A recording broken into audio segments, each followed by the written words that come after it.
Lancashire were possibly denied a 3-day LV County Championship win over Leicestershire because of the weather at Grace Road, but they still go into the last day of their game in a very strong position.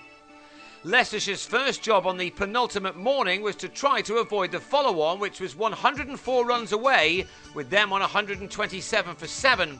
Ollie Freckingham and James Sykes kept the visiting attack at bay for the first quarter of an hour, in which they added 16 runs. But then the final 3 wickets came quickly after Sykes nicked a pull off Tom Smith behind at 143 for 8.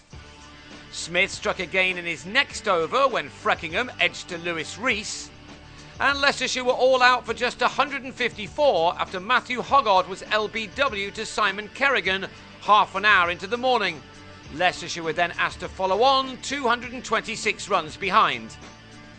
Kyle Hogg then opened up the second innings with a perfect delivery first ball which Greg Smith had little chance of keeping out. He was LBW for a golden, while his opening partner Michael Thornley rather threw his wicket away by driving Hogg straight to Simon Katic at mid-off.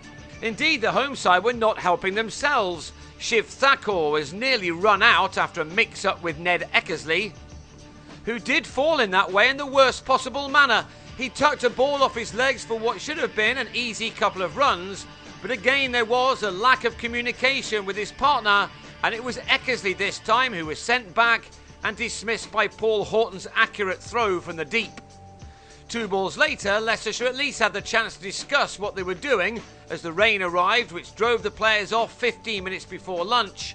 They returned at 5 o'clock and soon lost Thakur, who clipped Chappell to Luke Proctor at 53 for 4. And with Hogg producing deliveries like this one to Matt Boyce, perhaps Lancashire hadn't given up on wrapping up this game with a day to spare. There was still time, but that was used well by Boyce and his partner Niall O'Brien. The 2 left-handers at last were able to produce something of a partnership for their side, one which was very much needed. Kerrigan wasn't able to extract the turn and bounce that he would have hoped for, as none of the remaining Lancashire attack could cause the difficulties that Hogg and Chappell had done with the new Cherry. That allowed this pair to add 55 runs, taking their side into 3 figures. It was left to the part-time spinner Andrea Agathangalu to get the breakthrough 15 minutes before the end of the day, as Boyce nicked a cut off him behind to go for 27.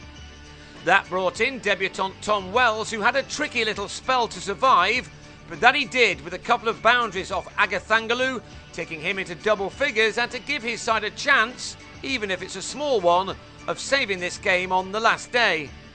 Leicestershire will enter that, weather permitting, on 128 for 5, with O'Brien still there on a battling 35.